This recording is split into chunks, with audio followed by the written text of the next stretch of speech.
Tem um cara expulsando o demônio em teu nome, mano. Você acredita nisso? Não anda com a gente, não é da nossa igreja, não está debaixo da tua cobertura. E nós chegamos lá, o cara estava em nome de Jesus e libertando as pessoas. O que vocês fizeram? Mandamos parar. Pode parar com esse negócio aqui, meu. E se for um religioso, aí você tem um componente exponencial que eleva isso nas alturas. Porque ele ainda acha que pode fazer isso em nome do grandioso Deus.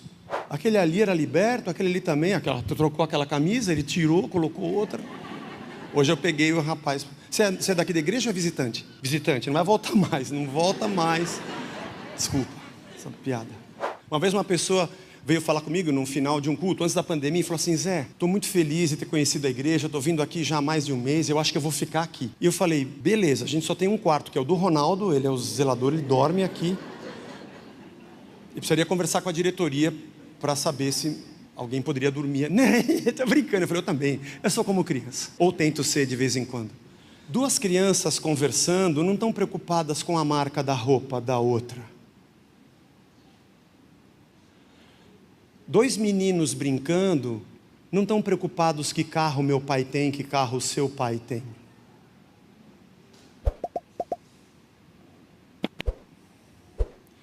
Eles não estão preocupados com quanto dinheiro você tem e quanto eu tenho. Se vocês não receberem essas crianças e não forem pequenos, vocês não vão entrar no reino dos céus. Nesse aspecto, evangelho não é para gente grande, é para gente pequena. Quem recebe essa criança em meu nome, a mim me recebe. Aí o João, eu até essa semana estudando esse texto, eu falei: caramba, devia ter sido Pedro fazer essa pergunta. O João sempre parecia um cara mais centrado. Jesus disse assim: quem receber essa criança em meu nome, a mim me recebe. E o João, em vez de prestar atenção no que Jesus estava falando do reino, da criança, ele pegou só o em meu nome. Como nós, que a nossa esposa fala alguma coisa com a gente não entende nada. A gente nem está prestando atenção, nossa cabeça tem outra coisa. Ela fala: você entendeu o que eu falei? Você fala: claro. O que eu falei? Aí você tenta lembrar qual foi a última palavra que ela falou. Desgrilo. Aí você fala: passar no mercado. Não foi isso que eu falei. Passar no mercado eu falei só agora. Eu falei um monte de coisa que você nem prestou atenção. Foi assim o João: em meu nome, em meu nome. Tá, então o que está falando? Então, Jesus, você falou esse negócio aí em meu nome, preste atenção, eu vi o que você está falando. Tem um cara expulsando o demônio em teu nome, mano. Você acredita nisso? Não anda com a gente, não é da nossa igreja, não está debaixo da tua cobertura. E nós chegamos lá, o cara estava em nome de Jesus e libertando as pessoas. O que vocês fizeram? Mandamos parar. Pode parar com esse negócio aqui, meu. Essa coisa de achar grande entre eles, ali era uma disputa, porque quando saía deles, para os outros do povo, eles já eram maiores. É uma disputa entre nós para saber quem senta na cadeira do Herodes. Mas para quem não é da nossa igrejinha, a gente já está assim: pode parar, você pode, você não. Sabe uma coisa interessante? Quando o texto fala que Jesus viu a discussão deles,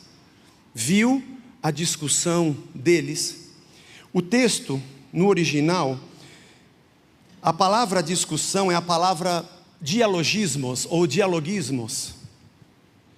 Dia é um prefixo, uma preposição que significa através.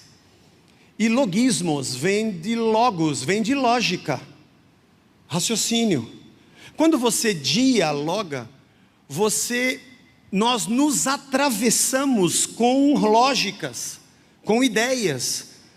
O diálogo é conversa que vai e conversa que vem. É nos auto-atravessarmos com ideias diferentes. Mas essa palavra também significa discussão, porque a discussão também é um entrave, um combate de ideias. A língua grega ela é bem filosófica. É bem interessante, em alguns aspectos, olhar os termos. Mas o texto diz que ele, percebendo o que se passava no coração deles, é assim que diz o texto, mas no original está escrito assim, que Jesus viu a discussão dentro do coração deles. Ele usa a mesma palavra, dialogismos, para dizer que havia no coração deles uma discussão. Paulo vai dizer em Gálatas 5,17, que o espírito luta contra a carne contra o espírito, para nós não fazermos o que é a nossa vontade. O espírito tem que estar lutando para a gente não fazer. Se deixar o homem bicho solto, só vai sair porcaria. O adulto. Quem faz guerra é adulto, né? Quem calunia é adulto, né? Quem rouba é adulto, quem trai é adulto, né? Quem se preocupa mais com a aparência é o adulto, né? Quem mata é adulto, né? Quem assassina, quem calunia, quem se corrompe e faz corrupção é adulto, né, irmão? É adulto que faz isso, né? Quem faz negociatas por baixo dos panos é adulto, se eu não me engano, né? Quem age como um ogro geralmente é o adulto, não é? E quem sempre acha que é perfeito e empina o nariz, geralmente é um adulto, né? Só para a gente lembrar. E se for um religioso, aí você tem um componente exponencial que eleva isso nas alturas. Porque ele ainda acha que pode fazer isso em nome do grandioso Deus. E Jesus percebeu que havia uma discussão entre eles, porque havia uma discussão dentro de cada um deles. Sabe como é que é? Putz, eu não posso fazer, porque eu sou de Jesus, aleluia, de Cristo Jesus, meu Senhor. Para um pouquinho, Jesus, pô, me dá uma vontade de cair aqui, porque dentro de mim também tem um conflito. O conflito do espírito contra a carne. Existe uma discussão dentro de cada um de nós. A nossa cabeça já é um problema. Eu sozinho, neurótico, já fico pensando um monte de coisa. Quando junta mais um, explode o negócio. Porque a nossa mente é um mundo infinito de preocupações e de coisas que passam, coisas do passado, aí os erros que eu cometi. E quanto mais velho a gente fica, mais a gente acumula erros na vida. E mais a gente se deprime. Isso é coisa de adulto. Porque se a gente fosse remoçando, ia ser diferente. Mas como nós vamos nos tornando mais maduros, nós estamos sempre com essa problemática dentro da nossa cuca. E Jesus viu que a discussão entre eles já era uma discussão anterior dentro deles. A ganância, o ódio, a sede pelo poder já estava dentro deles. Por que eu e você não podemos ser mais crianças?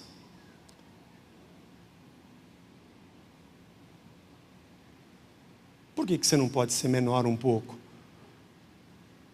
Por que você não pode chegar para uma pessoa e falar: desculpa aí, tudo bem, pede desculpa para ele, pede desculpa para o seu irmão, você bateu nele, tá bom, desculpa, vamos brincar? Vamos. E olha que fácil que ia ser. Minha mãe, quando eu brigava com o Jorge, ela colocava de castigo os dois e falava assim: ó, vocês só vão sair quando decidir que não vão brigar. Quer dizer, eu posso sair a hora que eu quiser, só eu mentir. Coisa de adulto. Mas aí você não pode brigar de novo com seu irmão, porque você saiu e falou que você não quer mais, você não vai mais. É da Claro, eles estão cobrando alguma coisa de você. É alguém cobrando alguma coisa, ou querendo vender alguma coisa. É que quem está assistindo não ouviu, é um telefone. E aí, onde eu estava mesmo? E aí eu esfriava a cabeça, briguei por causa do Falcon, sabe? O carro do Batman, sei lá. Aí eu tinha que falar para ela, então eu falava: mãe, eu não vou mais bater no Jorge, então pode brincar. Mãe, eu não vou mais bater no Zé, então pode brincar. Vamos brincar, que fácil. Não passava 5 minutos, a gente já tinha esquecido. Adulto, não. Jesus viu que estava dentro deles. E aí o João vem e diz: tinha os caras expulsando demônio em teu nome. Olha que interessante, se eles fossem mais crianças, eles podiam chegar ali e falar: rapaz, o que você está fazendo? Eu estou expulsando o demônio. E como é que você está fazendo isso? Eu vi Jesus falando sobre ele, e que se a gente pedisse alguma coisa em nome dele, eu criei nele. Então eu disse: e quanto você libertou? Uma pancada, ó. Aquele ali era liberto, aquele ali também, trocou aquela camisa, ele tirou, colocou outra. Hoje eu peguei o rapaz. Você é daqui da igreja ou é visitante? Visitante, não vai voltar mais, não volta mais. Desculpa, essa piada. expulsei um monte aqui. Rapaz, que coisa legal, tem pessoas livres, vem aqui com a gente. Jesus, esse cara nem é da nossa igreja, não está debaixo da tua cobertura, aliás, ele nem, eu sei se ele ouve as suas palavras, você já é convertido, você é batizado, você dá dízimo, nem sei, Jesus, mas tem gente livre no teu nome, e ele não está aqui com a gente. E Jesus talvez repetiria palavras lá do Antigo Testamento: os olhos de Deus estão sobre toda a terra, nada pode fugir da sua presença, a palavra nem chegou à boca e Deus já conhece toda. Quem poderia fugir se pegar as asas da alvorada e for até as extremidades da terra, ou colocar a sua cama no Hades? Até ali o Senhor estará e até ali a tua mão me guiará. O Salmo 139. Não se preocupem, eu não estou só aqui com vocês. Uma vez uma pessoa veio falar comigo no final de um culto, antes da pandemia, e falou assim: Zé, estou muito feliz de ter conhecido a igreja, estou vindo aqui já há mais de um mês, eu acho que eu vou ficar aqui. E eu falei: beleza, a gente só tem um quarto, que é o do Ronaldo, ele é o zelador, ele dorme aqui. E precisaria conversar com a diretoria para saber se alguém poderia dormir. Né, tá brincando. Eu falei: eu também, eu sou como criança, ou tento ser de vez em quando. Eu falei: eu sei, fique à vontade, Deus te abençoe. Deus não está aqui dentro. Teófilo, o reino de Deus é de um rei que acalma a tempestade, faz paralítico andar, ressuscita gente morta, se transfigura diante dos homens, é Deus encarnado, mas é simples como uma criança. E sabe onde é que ele está? Em qualquer lugar que alguém o invoque. Será que os discípulos estavam prontos para isso? Mas essa não é a pergunta mais importante. A pergunta mais importante, irmãos, é se nós estamos preparados para isso. Será que nós estamos preparados para viver sem joystick? Porque na verdade, o nosso está desligado. Não sei se você sabe. Ele está embaixo do console e a gente está ali apertando o botão, achando que a gente controla muita coisa, e Deus diz: tá bom.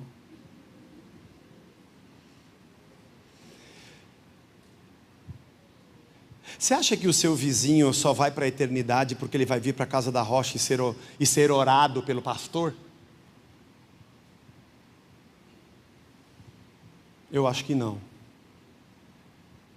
Aliás, quem disse é preciso amar as pessoas como se não houvesse amanhã? Porque se você parar para pensar, na verdade não há. Eu acho essa frase, dita por um roqueiro, que vivia uma outra identidade não binária de gênero, e que talvez não fosse nada ortodoxo dentro de nenhuma igreja, mas a frase dele está muito mais alinhada com o verdadeiro evangelho do que com a maioria das coisas que eu vejo na televisão. Aliás, eu não vejo, mas quando eu paro, eu falo: por que eu parei nesse canal? Eu gosto da Kiss FM, eu me sinto bem ouvindo. Eu sinto mais a presença de Deus às vezes ouvindo músicas do The Who, já dei uma entrevista outro dia disso. Mas deixa para lá, isso é um assunto para outro momento. Quer dizer então que Deus no céu disse, Jesus disse isso, no mar da Galileia: vocês vão construir um lugar e eu vou estar lá dentro, e as pessoas que estiverem lá dentro e com o Pedro, tá bom, Pedro? Só quando você orar por elas é que vão estar no meu reino. Eu morro na cruz e venço toda a morte e os demônios, mas se você não tiver na caixinha, tá perdido, tá bom, Pedro? Cuida deles aí. Já comigo, Jesus. Quem é o maior? Quem é o maior? Sabe qual é a sua sorte? É que você não depende de mim. Aleluia. Não estava perdido. Nós somos adultos demais. Nós não estamos prontos. E eu confesso a você que eu tenho meditado muito sobre isso. Eu estou preocupado se a pessoa é da minha igreja, da minha denominação. Se ela bebe cerveja, se ela fuma, se ela fez tatuagem, sexo antes do casamento ou se é gay. Fora isso, pode fazer o que você quiser. Porque esses são os pecados. E se eu não tenho um desses, eu posso julgar e matar todo mundo. Porque na verdade Deus só está comigo, tá? Zé, você está invalidando o que a gente vive aqui? Claro que não. Estou dizendo para vocês no começo quanto eu amo vocês e que saudade eu tinha. E acho isso daqui fantástico. Ontem tinha uma galeraça aqui dos jovens. Nossa, eu me emocionei muito aqui de ver o pessoal. Eles juntos, buscando a Deus. Nossos filhos estão lá aprendendo a palavra de Deus no infantil. Eu não invalido nada do que acontece aqui. Eu só tenho consciência de que nós não somos a única concessionária que podemos apresentar esse carro. E eu não estou dizendo a você que a revelação objetiva de Deus não esteja no Evangelho. Sim, ela só está no Evangelho. E que uma pessoa que de verdade se encontre com Ele em qualquer lugar e de qualquer jeito que seja, e é de Cristo, de um jeito ou de outro, o funil do reino vai levá-lo para o Evangelho. Mas eu não posso negar que a sede de um ser humano de dizer existe algum Deus, e que num país cristianizado como o Brasil, pelo menos não saiba que existe um Filho de Deus chamado Jesus, que eu vejo no presépio de Natal, e clame por Ele, não seja atendido. Porque Paulo se converteu indo para Damasco, onde ele tinha uma carta para perseguir a igreja. E no meio do caminho apareceu uma luz e ele, caindo do seu cavalo, ficou cego. Não foi num evento da igreja, nem de um show de música gospel, do resgate, se bem que o resgate não é gospel, mas que seja. Não foi com um pastor ungindo, nem no dia da vitória, nem porque ele deu alguma oferta especial. Foi porque Jesus viu que dentro dele tinha uma discussão. Porque as discussões que nós temos fora são só resultado daquelas que nós temos dentro. E ele achava que fazia aquilo em nome de Deus porque ele amava a Deus. Já que você me ama, eu vou me revelar a você. Depois daquilo, ele mergulhou no Evangelho. Mas como ele chegou ali, é um mistério. E nós vamos chegar na eternidade, e vai ter um monte de gente que a gente nunca imaginava que estaria lá. E vai estar. Rapaz, você está aqui. Eu estou. Eu sempre falei que eu acreditei em Jesus. Mas você cometia tanto pecado, ele vai te falar, e você não. Nós não somos salvos porque não cometemos pecados.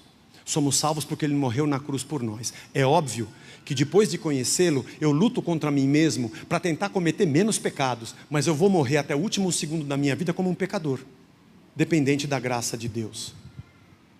É que ao invés de nós falarmos do reino para os pecadores se arrependerem, nós falamos do inferno para os pecadores serem queimados. Entendeu? Porque nós queremos fazer um Talibã evangélico. Mas nós precisamos ser mais crianças, mais simples, mais puro, com menos maldade, com menos malícia, com mais sinceridade, com mais fé de verdade, com mais alegria, com mais leveza. Sermos filhos de Deus. Devia acabar a nossa celebração aqui, e ao invés das crianças descerem correndo, a gente devia levantar correndo e subir lá e trazer a criançada. Ai, como é bom quando as crianças vêm contar. Lógico que é bom. Eles são aquilo que nós deveríamos ser. Nós deveríamos sentá-los ali e nós subirmos aqui, tudo pintado, e ficar cantando e dançando para alegrá-los. E alguém me pergunta, você acha que as crianças podem participar da ceia? E eu digo, eu não sei se os adultos podem, elas com certeza, porque delas é o reino dos céus. Acho que a pergunta está errada, a pergunta é o contrário. Será que nós podemos? Na verdade nós podemos porque Ele convida publicanos e pecadores para sentarem na sua mesa. Mas a gente está pronto para isso? Para olhar quem está no meu trabalho, no mesmo patamar que eu estou, mesmo eu conhecendo o Evangelho, e sabendo que Deus pode se revelar a ele, pela minha pregação, pelo meu testemunho, ou porque ele assistiu um filme qualquer, ou porque ele achou o catecismo dele quando ele era pequeno, ou porque ele leu a Bíblia da avó, da Barça, que estava no armário, ou por qualquer outro motivo, porque Deus não está preso dentro de mim. Ele flui de mim para quem estiver ao meu lado. E Ele é livre. Mas nós não estamos prontos. Porque pessoas muito tortas e muito diferentes de nós estarão perto de nós. Eu não quero ser julgado como alguém que anda com publicanos e pecadores. Mas Jesus quis. Porque a criança, ela não se preocupa se a outra criança é pobre, se ela é rica, se ela é branca, se ela é preta, se ela é amarela. É uma criança. Se nós somos filhos de Deus, e já que nós nascemos de novo, vamos começar do jeito certo. E o que Lucas estava dizendo para Teófilo é exatamente, Teófilo, depois de tudo isso, Jesus estava dizendo, seja como uma criança. E ele poderia, depois de ter feito todos os sinais, ter dito, eu sou o cara, baixa a cabeça aí. Mas os caras estavam lá discutindo quem é o maior na frente do maior, você acredita nisso? Os caras discutindo quem era o maior e Jesus ali tomando passando um cafezinho. É o Pedro, é o Tiago. Deve ser também uma coisa interessante, Jesus entrava no templo e os caras oferecendo sacrifício. O que eles estão fazendo? Estão matando o cordeiro que vai tirar o pecado das pessoas. Ah, tá. E você? Eu sou o cordeiro de Deus que tira o pecado do mundo. Legal o que vocês estão fazendo. Apedreja essa mulher safada, prostituta. O que vocês estão fazendo? Julgando, sentenciando essa pessoa, fazendo um juízo dela. E você está perguntando por quê? Não, porque eu sou o justo juiz. Mas beleza, só por isso estou perguntando. É porque sou eu que vou julgar as nações. Mas beleza, vocês já estão julgando. Só para saber. O que vocês estão discutindo? Se a gente ajunta dinheiro para comprar pão, ou se a gente manda a pessoa embora para casa, porque só tem 5 pães e 2 peixes. Quem é o senhor para perguntar? Não, eu sou só a pessoa que multiplica pães e peixes, não tem problema, podem continuar a discussão.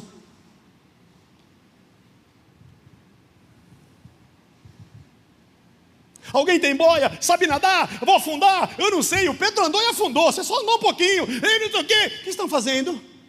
Estamos aqui falando de tempestade, quem é você para perguntar? Não, eu sou só o cara que manda nisso tudo aqui, mas tudo bem, podem continuar com a discussão. Que raio de fé que a gente tem, hein, irmãos? Como eu disse, fé para expulsar num culto, levanta a mão para lá, outro para cá, levanta a mão para Cracolândia, levanta a mão para não sei onde, levanta para São Jorge, levanta a mão lá para o Allianz Parque, pelo amor de Deus, e ora todo mundo lá. E jogue os raios, Hadug, e vai, e recebe. E quando sai daqui, toca o telefone, é da Claro. Ai, meu Deus do céu, está me cobrando. Que raio de fé. Que expulsa a padroeira, não sei o quê, expulsa o demônio da 7 penas, o caboclo 7 chaves, e expulsa e tudo mais, e não consegue tirar o diabo da tua língua que só fala fofoca. Gente, eu me incluo. Nós somos uma catástrofe. Mas Deus tem uma música que Ele compôs. E Ele canta pra gente. Você não vale nada, mas eu gosto de você.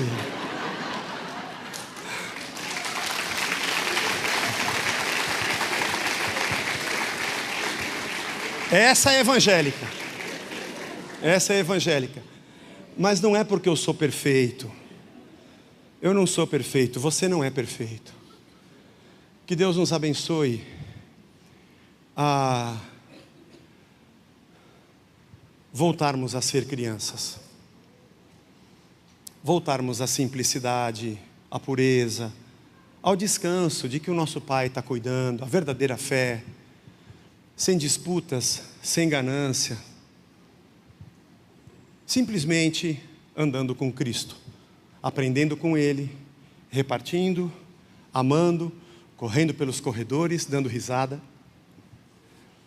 e dizendo obrigado porque o Senhor é nosso Pai e nós somos do Teu reino. Não é fácil, eu sei, é uma luta, mas foi isso que Jesus ensinou aos discípulos, que Lucas escreveu para Teófilo e que chegou para a gente hoje, dia 21 de novembro de 2021, para dizer obrigado, Senhor.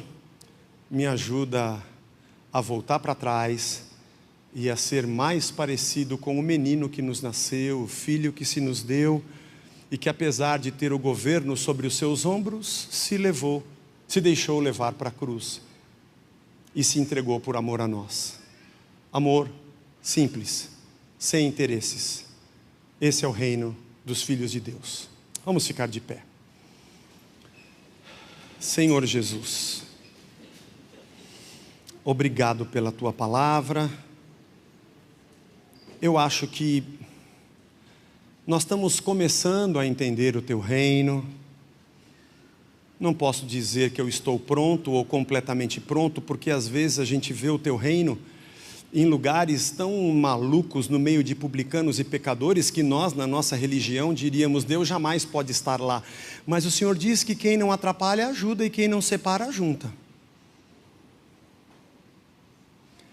Ajuda a gente a ser um pouco mais criança para receber. Aqueles que vão chegar de tudo quanto é jeito, até que eles conheçam o teu evangelho e o Senhor trabalhe, assim como está trabalhando com a gente também, porque aqui perfeito não tem ninguém. Mas acima de tudo, Senhor, o teu reino é um reino da alegria das crianças, da simplicidade, da pureza. Nos ajuda a ser assim, Senhor. Tira um pouco dessa ranhetice que eu carrego, dessa rabugice que a gente leva no coração, dessa mente petrificada e desse coração petrificado que nós temos. E nos perdoa, porque no fim das contas quase tudo que a gente faz é pecado, e nós queremos julgar quem tem pecado. Tu és o Rei e o Senhor. Cobre-nos, muda a nossa cabeça, muda o nosso coração, nosso entendimento, porque nos últimos dias, Senhor, e nós já estamos vendo tanta dor e tanto sofrimento, que a gente possa alcançar o máximo de gente que a gente puder. E obrigado porque o Senhor tem paciência e anda conosco, apesar da gente fazer tanta coisa errada e pedir perdão pelo mesmo pecado centenas de vezes e não conseguir mudar. Dá para nós a mesma paciência que o Senhor tem para a gente conseguir andar com aqueles que são diferentes de nós. Porque no fim das contas essa humanidade é uma multidão que caminha a trilha do Evangelho para a cada dia ser transformado na tua imagem pelo teu Espírito. É difícil entender isso, Senhor. Para mim também não é fácil. E imagino para os meus irmãos. Mas nos ajuda a entender que quem não atrapalha ajuda. E que devemos ser como crianças. Abençoa a nossa semana. Que essa palavra possa ficar no nosso coração e a gente possa pensar e orar sobre isso muito. E o reino que Lucas demonstrou para Teófilo seja de verdade o reino que a gente vive. Nos despede na tua paz.